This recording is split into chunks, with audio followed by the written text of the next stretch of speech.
Pour voir s'illuminer ce lustre-là, il faut se promener non loin de la Garonne, à 2 pas de Bordeaux, et s'en aller rencontrer, de retour de son exposition à Londres, l'un des derniers grands orfèvres français, Roland d'Araspe, couvert de prix et de distinctions. Mais comment faire autrement quand on est né comme lui à Versailles et que surtout on a su ne pas y rester? Le départ, c'est une feuille d'argent. Et le travail se fait à froid, au marteau, et il faut taper, beaucoup. On tape, ça se fait au marteau, c'est sur les bigornes, sur les différents outils.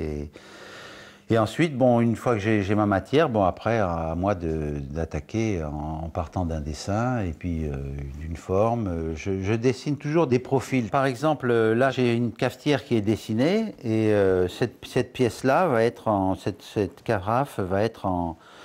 Il y aura une partie, il y aura 2 parties, 3 parties et puis 4 parties pour l'anse. Et à chaque fois, on part de feuilles. Le problème, c'est quand je fais une nouvelle pièce, quand je dessine une nouvelle pièce, le challenge, c'est savoir comment je vais m'y prendre pour la réaliser. Parce que bon, on peut s'y prendre de plusieurs manières, mais il y a la bonne et la mauvaise. Il y a la plus rapide et la moins rapide.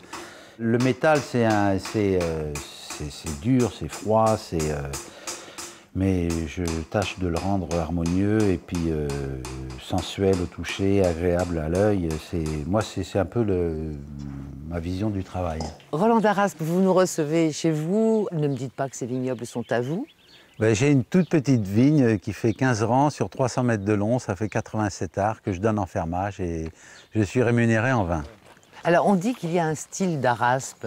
Mais moi, j'ai beaucoup de mal à définir mon style. C'est-à-dire que moi, quand je fais une pièce, c'est ma recherche personnelle, mon instinct et qui me fait dessiner. Bon, je cherche surtout des pièces simples. Des pièces simples qui soient harmonieuses, qui soient bien équilibrées et qui soient sensuelles au toucher aussi. Même si l'on sait bien que l'on n'approchera jamais la création, on peut déjà essayer de suivre la technique. Vu le dessin de la pièce, là, je vais d'abord recuire ma pièce, c'est-à-dire que là, le métal est dur, une fois martelé.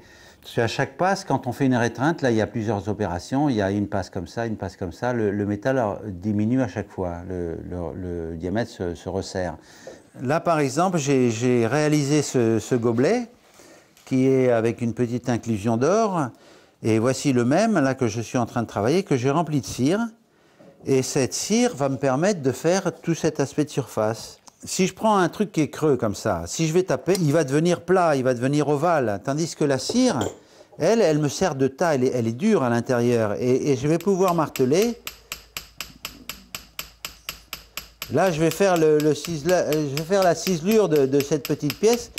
Et alors là, c'est des milliers de coups de marteau, des tout petits coups de marteau. Déjà, il y a eu pas mal de coups de marteau pour réaliser ça.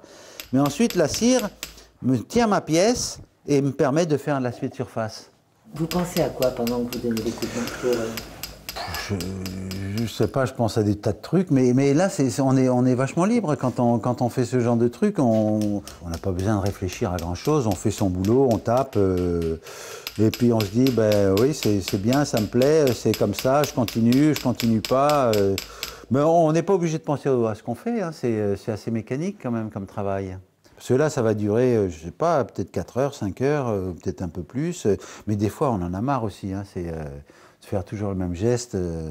Là, je vais faire la brasure, c'est-à-dire je vais assembler ces 2 pièces par de la brasure. C'est-à-dire c'est un métal qui va fondre un peu, qui va assembler les 2 pièces, qui va faire un super collage, quoi. Mais bon, c'est vraiment une brasure, ça fond à 850 degrés et...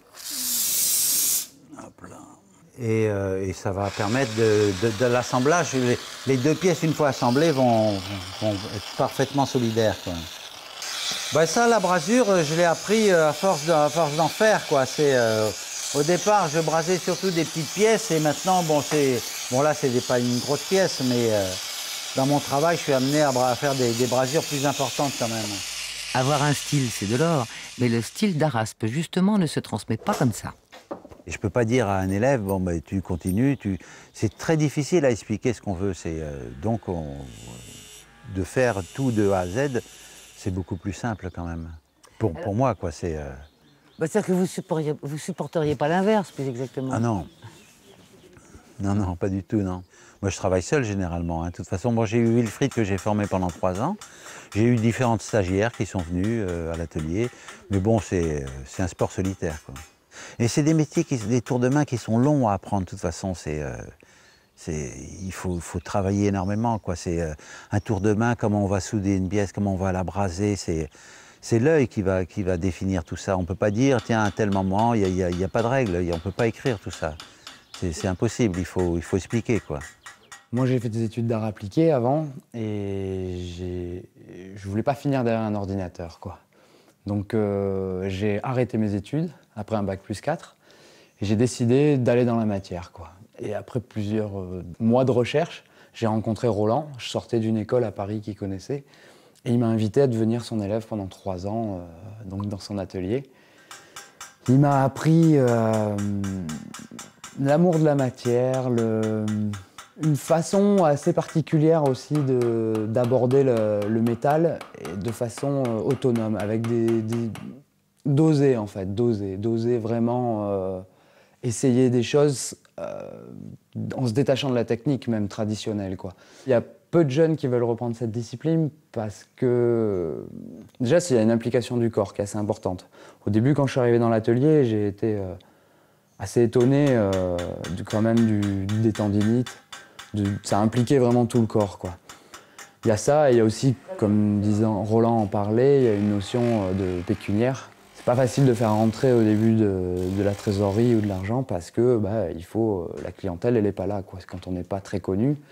Donc il faut du temps, il faut de la passion. Avant tout, il faut de la passion. Le jeune qui se lance dans un métier créatif comme l'orfèvrerie, bon, c'est une passion. C'est une passion au départ, mais bon, le but c'est quand même de vivre de son art, hein, mais c'est pas évident du tout, hein. Moi j'ai mis longtemps à gagner correctement ma vie. Au départ, je travaillais énormément, plus de 70 heures par semaine, je gagnais même pas le SMIC peut-être, hein. Et heureusement que ma femme avait un métier stable qui assurait les fins de mois. Mais il faut peut-être avoir la chance d'avoir un style, d'être reconnu. Bon. Mais si j'ai toujours fait des pièces différentes, toujours créer, rechercher des nouvelles pièces, et je pense que c'est indispensable. Quand on est un créateur, de toute façon, on fait toujours des nouvelles pièces. Ça ne m'intéresse pas de refaire toujours la même pièce, toujours le même objet. C'est pourquoi il a répondu avec enthousiasme à la proposition d'un architecte qui ne voulait rien de moins qu'un lustre, mais façon d'Arras. C'est la première fois, une des premières fois que je réalisais un lustre comme ça. Bon, j'avais jamais fait ça, mais comme je suis curieux dans le métal, de toute façon, ça me passionnait, quoi, de réaliser ça. Il y a toujours des choses à découvrir de toute façon, parce que moi ça fait 30 ans que je travaille, mais bon, il y a toujours... C'est infini la création. Moi je fais ce que je connais actuellement, mais je sais qu'il y a des choses que je ne maîtrise pas complètement non plus, hein, parce qu'il y a beaucoup de techniques qui se rajoutent dans l'orfèvrerie, et bon, pour tout connaître, il faut énormément travailler, mais j'ai énormément appris en faisant des choses différentes. Mais quand je l'ai créé, c'était par rapport... on l'avait pendu dans l'atelier, puis par rapport au sol, je voyais où ça allait, qu'il fallait qu'un bras occupe un certain espace dans ce diamètre. Vous l'avez plutôt travaillé au pifomètre un peu? Ah oui, oui, au pif, oui. Oui. Le pifomètre, alias l'inspiration, ne se trouve pas sous les pas d'un cheval, comme chacun sait, mais dans les vignes non plus. Non, l'inspiration, c'est beaucoup de travail. Et mon inspiration, bon, ça peut venir d'une fleur ou d'une chose comme ça, d'un truc de nature.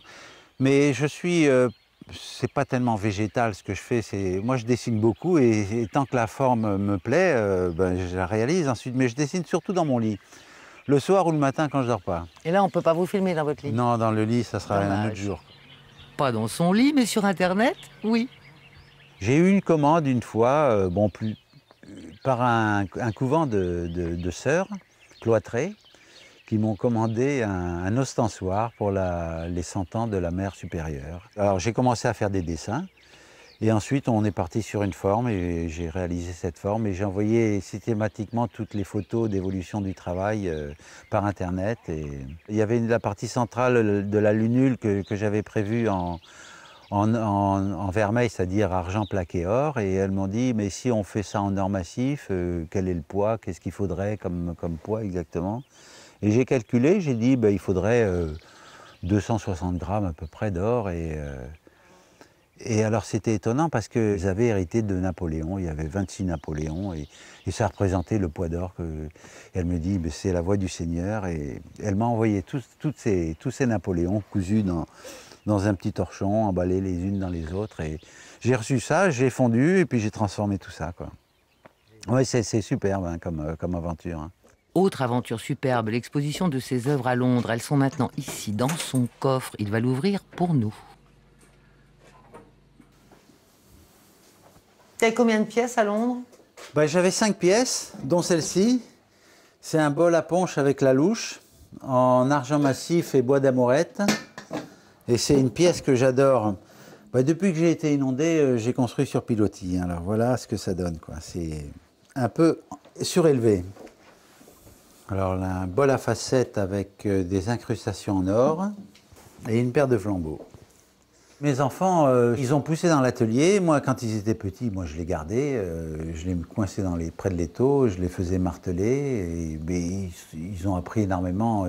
Pendant l'été, Bruno et Jean faisaient pas mal de bijoux pour se faire de l'argent de poche. Et ils tapaient dans mes chutes. Mais c'est sûr qu'en voyant un atelier, ça donne des idées. Puis ça permet de voir comment on s'y prend aussi. Ça forme énormément. Je connais quelqu'un qui porte peut-être les bijoux de Bruno, moi peut-être, non? Ma femme en porte, oui, tout à fait, oui. On va aller la voir. Voilà une paire de boucles d'oreilles que je vais quand même en partie dessiner parce que je voulais que ça fasse vraiment la goutte d'eau. Voilà. En quelque sorte, ce sont mes larmes, si vous voulez. Voilà, et vous voulez voir le bracelet peut-être? On retrouve un peu le martelage familial, hérité du papa et maîtrisé par le fils. Les gens confondent souvent, quand je leur dis je suis orfèvre, ils pensent aux bijoux, mais c'est pas du tout du bijou. Moi, c'est surtout des objets utilitaires, l'art de la table. Je vais faire des nouvelles pièces qui sont toujours autour de la pièce d'orfèvrerie, le bougeoir, la théière, la cafetière, mais revues à ma manière. Et je ne peux pas faire des pièces qui ont été faites au XVIIIe, mais ce n'est pas du tout mon truc. Moi, je ne saurais pas les faire. Il y a une maîtrise énorme sur ces pièces-là. Et moi, je vais m'adapter surtout à notre époque. Et l'avenir, vous le voyez comment? En rose. Dommage que la nature ne l'inspire pas. On aurait pu avoir une jolie rose en argent, qui sait?